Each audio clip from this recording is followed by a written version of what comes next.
Hello, నేను miss రావు.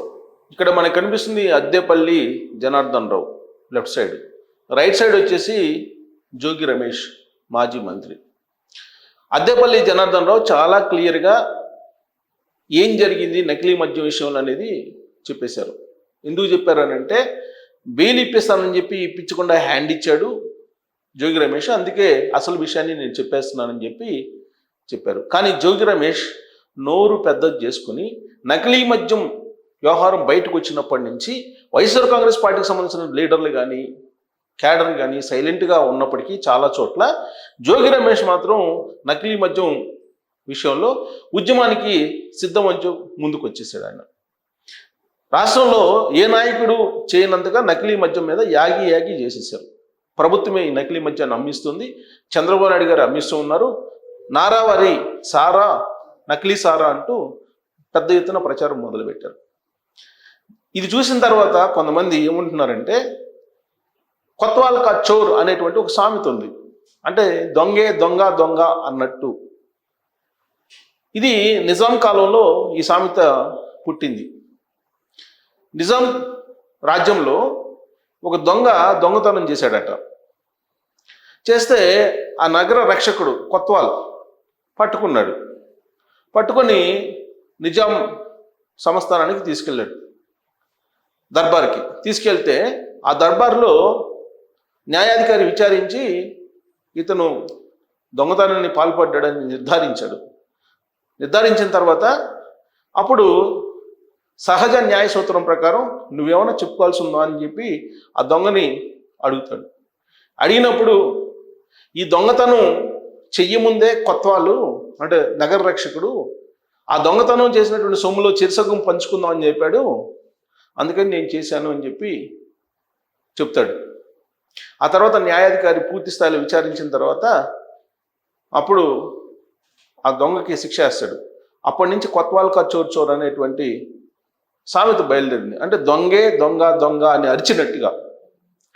ఇప్పుడు ఆంధ్రప్రదేశ్లో జరిగినటువంటి నకిలీ మద్యానికి సంబంధించినటువంటి వ్యవహారంలో జోగి రమేష్ కీలక సూత్రధారి అని చెప్పి అద్దేపల్లి జనార్దన్ రావు చెబుతున్నారు. ఆల్రెడీ ఇప్పటికే సిట్ వేయటం జరిగింది. ఆ సిట్ వేసిన సంగతి ముందుగానే జోగి రమేష్ గారికి తెలుసు. అలాగే ఛార్జ్షీట్లో మొదటి ఛార్జ్షీట్ కూడా వేశారు ఈ కేసులో. ఆ ఛార్జ్షీట్లో తన పేరు లేదని చెప్పి ఈయన చెప్తాడు. రెండో ఛార్జ్షీట్లో పేరు ఉందా లేదా అనేది కూడా ఆయన ముందే చెప్తున్నారు. ఇదంతా ఎలా తెలుసు జోగి రమేష్కి, ఎలా చెప్పగలుగుతున్నారు అనేది ఒక పెద్ద ప్రశ్న. ఇప్పుడు అంటే పోలీసులు ఛార్జ్షీట్లో ఏం పొందుపరిచారు అనేది కూడా ముందే జోగి రమేష్ చెప్తున్నారు. సిట్టు ప్రభుత్వం వేయకముందే సిట్టు వేస్తున్నారని చెప్పి 2 రోజుల క్రితం ధర్నా చేసినట్టు సందర్భంగా ఆయన అనౌన్స్ చేశారు. ఎక్సైజ్ శాఖ ఎదుట ధర్నాకు వెళ్ళారు. ఆయన ధర్నాకు వెళ్ళి ఆయన ఆ మాట చెప్పారు. సో వైఎస్ఆర్ కాంగ్రెస్ పార్టీ లీడర్లు అందరికంటే కూడా ఆయన ఎక్కువగా దీన్ని యాగి చేస్తూ ఉన్నారు.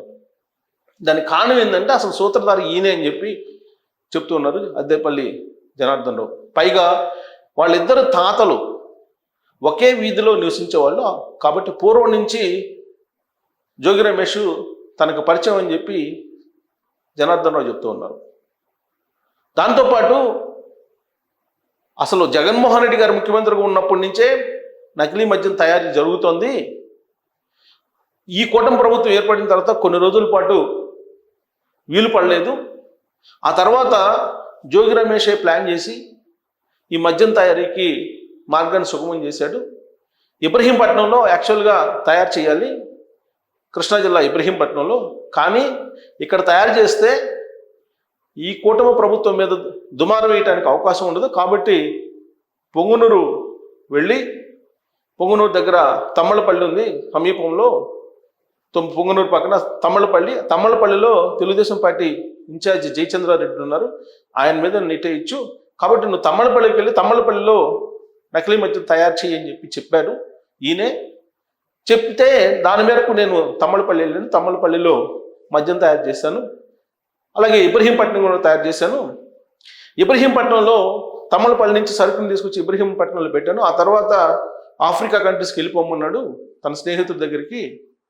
ఎవరు జోగి రమేష్ ముందే చెప్పాడు ఈ ప్రభుత్వాన్ని బదనాం చేయాలి ఈ నకిలీ మద్యం తయారు చేసి, కాబట్టి మీరు నకిలీ మద్యాన్ని తయారు చేయి అని చెప్పి ఒక స్కెచ్ వేసిందే జోగి రమేష్ అని చెప్పి అద్దేపల్లి జనార్దన్ రావు చెప్తున్నారు. మరి జనార్దన్ రావు ఇంత క్లియర్గా చెప్తుంటే మరి ఆయన వాంగ్మూలం ఇచ్చారు. సరే, ఆ వాంగ్మూలాన్ని బేస్ చేసుకొని జోగి రమేష్ని అరెస్ట్ చేయొచ్చా అని అంటే చెయ్యొచ్చు. కానీ జగన్మోహన్ రెడ్డి గారు ఈ మధ్యకాలంలో లిక్కర్ స్కామ్లో ఆంధ్రప్రదేశ్లో అరెస్ట్ అయినటువంటి చాలామంది విషయంలో వాంగ్మూలాలను బేస్ చేసుకొని ఈ విధంగా అరెస్టులు చేస్తే సప్త సముద్రాల అవతల ఉన్నా కానీ తీసుకొచ్చి తన ప్రభుత్వం వచ్చిన తర్వాత శిక్షిస్తానని చెప్పి చెప్తూ ఉన్నారు జగన్మోహన్ రెడ్డి గారు. ఎవరినో అరెస్ట్ చేసి తీసుకొచ్చి వాళ్ళని భయపించి వాళ్ళ చేత వాంగ్మూలాలు ఇప్పిస్తున్నారు. వాళ్ళు ఎవరినైతే అరెస్ట్ చేయాలనుకుంటున్నారో వాళ్ళ మీద వాంగ్మూలం తీసుకొని వాళ్ళ మీద ఆరోపణలు చేయించి వాళ్ళని అరెస్ట్ చేస్తున్నారు. ఇదంతా చంద్రబాబు నాయుడు గారు బీతాళ కథ, లిక్కర్ స్కామ్ లేదు, ఏమీ లేదని చెప్పి జగన్మోహన్ రెడ్డి గారు చెప్పి ఆయన లండన్ వెళ్ళిపోయారు. ఆయన లండన్ వెళ్ళిన ప్రతిసారి ఏదో ఒక ఇష్యూ ప్రభుత్వం మీద, లేదంటే ఆ రోజు ప్రతిపక్షంగా ఉన్న తెలుగుదేశం పార్టీ మీద ఏదో ఒకటి ఉండేది. ఇప్పుడు కూటమి ప్రభుత్వం ఏర్పడింది. ఏర్పడిన తర్వాత ఈ ప్రభుత్వాన్ని బదనాం చేయాలి అని అంటే ఈ లిక్కర్ స్కామ్కి సంబంధించినటువంటి నకిలీ లిక్కర్ స్కామ్, నకిలీ మద్యానికి సంబంధించినటువంటి వ్యవహారాన్ని కూటమి ప్రభుత్వం దోషేద్దాం, ఈ ప్రభుత్వం బదనాం అయిపోతుంది అనేటువంటి ఒక పెద్ద స్కెచ్ వేసి ఆ బాధ్యతను జోగి రమేష్కి అప్పచెప్పారు అనేది ఇప్పుడు జనార్దన్ రావు చెప్తున్నారు.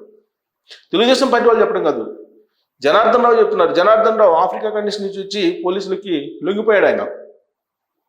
ఆయన అప్పుడే ఒక వీడియో పెట్టారు. ఆఫ్రికా కంట్రీస్లో ఉండే తొలి రోజే తెలుగుదేశం పార్టీకి సంబంధించిన లీడర్ల యొక్క ప్రమేయం లేదు దీంట్లో, మొత్తం వివరాలు నేను చెప్తాను వచ్చిన తర్వాత అని చెప్పి చెప్పారు. వచ్చిన తర్వాత మొత్తం వివరాలు కూడా చెప్పారు. దీని వెనుక జోగి రమేష్ మాస్టర్ స్కెచ్ ఉంది. జోగి రమేష్కి ఈ టాస్క్ని అప్పచెప్పింది ఎవరంటే తాడేపల్లి డాన్ అనేది తెలుగుదేశం పార్టీ వాళ్ళు అనుమానిస్తున్నారు, పోలీసులు కూడా అనుమానిస్తున్నారు. ఎందుకంటే జోగి రమేష్ గతంలో చంద్రబాబు నాయుడు గారి ఇంటి మీదకి వెళ్ళి నానా గందరగోళం సృష్టించారు. తెలుగుదేశం పార్టీ కేంద్ర కార్యాలయం మీద దాడి చేశారు. అప్పుడు కొంతమంది మీద హత్యాయత్నం కూడా చేశారు. చంద్రబాబు నాయుడు గారి ఇంటి లోపలికి వెళ్ళడానికి కూడా ఆయన ప్రయత్నం చేశారు. సీన్ కట్ చేస్తే ఆయనకి మంత్రి పదవి ఇచ్చారు జగన్మోహన్ రెడ్డి గారు. బహుశా ఇలాంటివి చేయటానికి జోగి రమేష్ కరెక్ట్ అని చెప్పి ఎంచుకొని ఉంటారేమో జోగి రమేష్ని అనేది కూడా ఇప్పుడు పోలీసులు అనుమానిస్తూ ఉన్నారు. ఇప్పుడు సరే, వాంగ్మూలం కాకుండా ఇంకేమో ఆధారాలు ఉన్నాయి. అసలు జనార్దన్ రావు ఎవరో నాకు తెలియదు అంటున్నారు జోగి రమేష్. అతను ఎవరో నాకు తెలియదు అని చెప్పి అంటూ ఉన్నారు. మరి తెలియకుండానే ఆయన వాట్సాప్ చాట్లు చేశారా? వాంగ్మూలం జనార్దన్ రావు గారు ఇచ్చినటువంటి వాంగ్మూలాన్ని పోలీసులు పూర్తిగా నమ్మొద్దు, ఓకే, నమ్మకుండా దానికి సంబంధించిన ఆధారాలు అయితే ఉన్నాయా లేవు అనేది ఎంక్వైరీ చేస్తారు కదా. ఎంక్వైరీ చేసినప్పుడు జనార్దన్ రావు ఫోన్ నెంబర్ తీసుకొని వాళ్ళ మొబైల్ సీజ్ చేస్తే ఆ మొబైల్లో ఉన్నటువంటి చాటింగ్ ఏంటంటే ఇది చూడండి. చాటింగ్ ఇక్కడ చూడండి, జోగి రమేష్ అన్న ఎమ్మెల్యే ఆయన ఫీడ్ చేస్తున్న నెంబరు కమ్ మై హోమ్. ఇక్కడ చూడండి, ఫోన్ చేస్తున్నారు, వాయిస్ కాల్, సెప్టెంబర్ 6వ తారీఖు, 6 సెకండ్స్, అది 6 సెకండ్లు మాట్లాడుకున్నారు. ఎప్పుడు? సెప్టెంబర్ 22వ తారీఖు. సెప్టెంబర్ 22వ తారీఖు ఉదయం సాయంత్రం 5:37 మాట్లాడుకున్నారు. క్లోజప్లో చూపించేసింది. అలాగే సెప్టెంబర్ 22 మళ్ళీ కమ్ మై హోమ్ మధ్యాహ్నం 12:56 మాట్లాడుతున్నారు. మళ్ళీ వాయిస్లో 20 సెకండ్స్ మాట్లాడారు. ఎప్పుడు? 1 o'clockకి మధ్యాహ్నం. మళ్ళీ వాయిస్ కాల్ మళ్ళీ 1 o'clockకి. ఫస్ట్ 20 సెకండ్లు మాట్లాడుకున్నారు. తర్వాత నో ఆన్సర్ చేయలేదు. తర్వాత ఇక్కడ చూడండి, వాయిస్ మెయిల్ ఇంకొకటి 20 సెకండ్లు, ఇక్కడ 12 సెకండ్లు మెసేజ్ పెట్టారు. When you are going Africa అని పెట్టారు. వెన్ యు ఆర్ గోయింగ్ ఆఫ్రికాకి ఎప్పుడు వెళ్తున్నావు అని చెప్పి జనార్దన్ రావుని అడిగాడు. ఆయన అడిగితే కాల్ మీ అన్నాడు, ఫేస్ టైంలో అన్నాడు, ఫేస్ టైంలో మాట్లాడు అన్నా. ఓకే అన్న అని చెప్పి ఆయన చెప్పాడు. సో ఈ 3 కాల్స్ జనార్దన్ రావు చేసినటువంటి కాల్స్ జోగి రమేష్. ఈ 2 కాల్స్ జోగి రమేష్ చేసినటువంటి కాల్స్ జనార్దన్ రావుకి. అలాగే మెసేజ్లు పెట్టారు జోగి రమేష్. ఈ data Janardhan Rao phone seize చేసిన తర్వాత పోలీసులు సేకరించినటువంటి సమాచారం. ఇప్పుడు పోలీసుల ఇన్వెస్టిగేషన్ చాలా ఈజీ అయిపోయింది. దానికి కారణం ఏంటంటే మొబైల్స్ కనుక సీజ్ చేసేస్తే ఆ మొబైల్స్ని ఓపెన్ చేస్తే వీళ్ళ బండారం మొత్తం బయటపడుతుంది. అసలు వీళ్ళు ఎప్పటి నుంచి టచ్లో ఉన్నారు, వీళ్ళు ఎలాంటి మెసేజ్లు పెట్టుకున్నారు మొత్తం వచ్చేస్తాయి. ఏ ప్రాంతాల్లో ఉన్నారు వీళ్ళు, అసలు ఉగాండా, ఆఫ్రికా కంట్రీస్లో టాంజానియా ఇలాంటి కంట్రీస్కి వెళ్ళిపోయారు వీళ్ళు. అక్కడ మద్య వ్యాపారాన్ని విస్తరింపజేశారు. అక్కడ అసలు మద్యం తయారు చేసే డిస్టిలరీ ఉంది అని చెప్పి చెబుతున్నారు జనార్దన్ రావు. అక్కడ ఎవరికి, పొంగనూరు ఎమ్మెల్యే పెద్దిరెడ్డి రామచంద్రరెడ్డి వాళ్ళకి.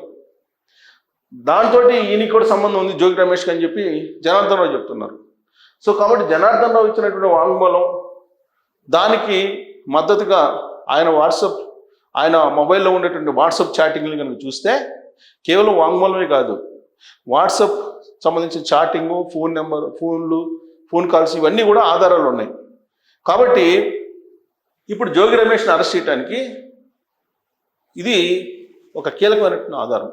ఆల్రెడీ ఆయన మీద ఇప్పటికే ల్యాండ్కి సంబంధించినటువంటి కేసు ఒకటి ఉంది, జోగి రమేష్ మీద అగ్రిగోల్డ్ ల్యాండ్కి సంబంధించినటువంటి కేసు. అలాగే తెలుగుదేశం పార్టీ కార్యాలయం, చంద్రబాబు నాయుడు గారి ఇంటి మీద దాడి చేసినటువంటి కేసుకు సంబంధించినటువంటి అది కూడా ఉంది. ఇప్పుడు లేటెస్ట్గా వచ్చినటువంటిది ఇది పెద్ద కుట్ర ఇది వాస్తవంగా. ఎందుకనంటే మనం 2019 నుంచి 2024 మధ్యలో ఏం జరిగింది అనేది చూసాము. ప్రతిపక్షాన్ని నిర్వీర్యం చేయడానికి ప్రతిపక్ష నాయకుల మీద ఎన్ని కేసులు పెట్టారో అనేది చూసాం. 2019 ఎన్నికలకు ముందు ఎలాగైనా గెలవాలని చెప్పేసి కోడికత్తి కేసు, బాబాయ్ మర్డర్ కేసు, 2024లో గులకరాయి కేసు. ఇప్పుడు అధికారం కోల్పోయిన తర్వాత కూటమి ప్రభుత్వాన్ని బదనాం చేయడానికి కుట్ర పన్నారు. నకిలీ మద్యాన్ని తయారు చేసి దాన్ని బెల్ట్ షాపులకి సప్లై చేయడం ద్వారా ఈ ప్రభుత్వాన్ని బదనాం చేయాలని ప్రయత్నం చేస్తున్నారనేది జనార్దన్ రావు చెప్తున్నటువంటి వాంగ్మూలం, దానికి సంబంధించినటువంటి చార్ట్. సో ఇక్కడ చూడండి, కూటమి సర్కార్ నిఘాతో నకిలీ మద్యం వ్యాపారం ఆపేశారు. అసలు యాక్చువల్గా దీన్ని ఎలా కనుక్కున్నారు అంటే, కూటమి ప్రభుత్వంలో కొంతమంది ఈ మద్య షాపుల వాళ్ళకి ఈ బెల్ట్ షాపులు ఉంటాయి కదా, వాళ్ళ నుంచి డిమాండ్ తగ్గుతుందంట రావడానికి. అంటే తీసుకుంటారు కదా జనరల్గా, డిమాండ్ తగ్గుతున్నటువంటి క్రమంలో ఈ షాపుల వాళ్ళు, వైన్ షాపుల వాళ్ళు అసలు వీళ్ళు మద్యం ఏమో ఎక్కువ అమ్ముతున్నారు బెల్ట్ షాపుల వాళ్ళు, కానీ ఇక్కడి నుంచి తీసుకెళ్తలేదు, కొనుగోలు చేయట్లేదు, ఎక్కడి నుంచి వీళ్ళు తీసుకొస్తున్నారని అనుమానం వచ్చింది. యాక్చువల్గా మద్య షాపులు ఓనర్స్ ఎక్కువ మంది తెలుగుదేశం పార్టీ వాళ్ళే ఉన్నారు. ఎందుకంటే ఓపెన్ టెండర్లో పాల్గొని పాడారు. సో వీళ్ళకి అనుమానం వచ్చింది. అనుమానం వచ్చి ఎంక్వైరీ చేస్తే నకిలీ మద్యం అమ్ముతున్నారు బెల్ట్ షాపుల రూపంలో అని చెప్పి తేలింది. అప్పుడు తెలుగుదేశం పార్టీ వాళ్ళే కంప్లైంట్ చేస్తే ఎక్సైజ్ శాఖ రంగంలో దిగి పట్టుకుంది. ఇది యాక్చువల్గా ఈ కేసు పట్టుకోవడానికి కారణం అది, ఈ కేసు బయట రావడానికి. కొన్నాళ్ళు ఆఫ్రికాకి వెళ్ళిపోయా, జోగి ఫోన్ చేసి రప్పించారు. ఆఫ్రికాకి వెళ్ళిపోయాడు ఈయన జనార్దన్ రావు, మళ్ళీ జోగి ఫోన్ చేసి మళ్ళీ రప్పించాడు. ఇబ్రహీంపట్నంలో తయారు చేద్దాం అనుకున్నాడట. తమ్మలపల్లి అయితే బాబుపై బురద జల్లొచ్చు అన్నారు. ములకల చెరువులో ఒక గది తీసుకొని యంత్రాలన్నీ చేర్చారు. ఎక్సైజ్కు లీకులు ఇచ్చి ములకల చెరువులో దాడులు చేయించారు. సో జోగి రమేషే ఫోన్ చేసి ఈ ములకలపల్లి చెరువు యంత్రాలు చేర్చిన తర్వాత ఆయనే ఫోన్ చేసి దాడులు చేయించారు అని అంటున్నారు. జయచంద్రారెడ్డి సస్పెన్షన్తో ఇబ్రహీంపట్నానికి సరుకు, జయచంద్రారెడ్డిని అక్కడ సస్పెండ్ చేసిన తర్వాత ఆ సరుకును మొత్తాన్ని ఇబ్రహీంపట్నానికి చేర్చారు. బెయిల్ ఇప్పిస్తానని హ్యాండ్ ఇచ్చాడు, నా తమ్ముడిని ఇరికిచ్చాడు జోగి రమేష్, నమ్మించి మోసం చేసినందుకే ఈ నిజాలన్నీ చెప్తున్నానని చెప్పేసి ఇప్పుడు జనార్దన్ రావు చెప్తూ ఉన్నారు. సో కాబట్టి తెలుగుదేశం పార్టీ సంబంధించినటువంటి వాళ్ళు కొంతమంది అనుమానించారు అసలు బెల్ట్ షాపులకి ఇంత మద్యం ఎలా వస్తుందని చెప్పి. ఇవన్నీ తెలుసుకున్నటువంటి జోగి రమేష్ జనార్దన్ రావుని అడ్డంగా ఇరికించేశారు అనేది జనార్దన్ రావు ఇస్తున్నటువంటి వాంగ్మూలం. సో ఇది జనార్దన్ రావు ఇస్తున్నటువంటి వాంగ్మూలం. దీని ప్రకారం జోగి రమేష్ని ఇప్పటికీ కూడా అరెస్ట్ చేయకపోతే అతి మంచితనం, చేతగానితనం అని అంటూ ఉంటారు పెద్దలు. కాబట్టి ఈ ప్రభుత్వం మంచి ప్రభుత్వమే, కానీ అతి మంచి ప్రభుత్వం అని చెప్పి కనుక అనుకోవాలి ప్రజలు, ఎవరి మీద చర్యలు తీసుకోకూడదు, ఎవరిని జైలుకి పంపించకూడదు అని అనుకుంటే మాత్రం ఇప్పటికీ జోగి రమేష్ని వదిలిపెడితే అరెస్ట్ చేయకుండా ఈ ప్రభుత్వాన్ని పెద్దలు చెప్పిన సామెతలాగా ఏమనుకుంటారు అంటే చేతగాని ప్రభుత్వం అనుకుంటారు అనేది ఇప్పుడు చాలామందిలో చర్చ ఉంది. ఎందుకనంటే లిక్కర్ స్కామ్లో చాలా ఆధారాలు సేకరించారు, కానీ అరెస్ట్ చేసినటువంటి వాళ్ళు కొందరే.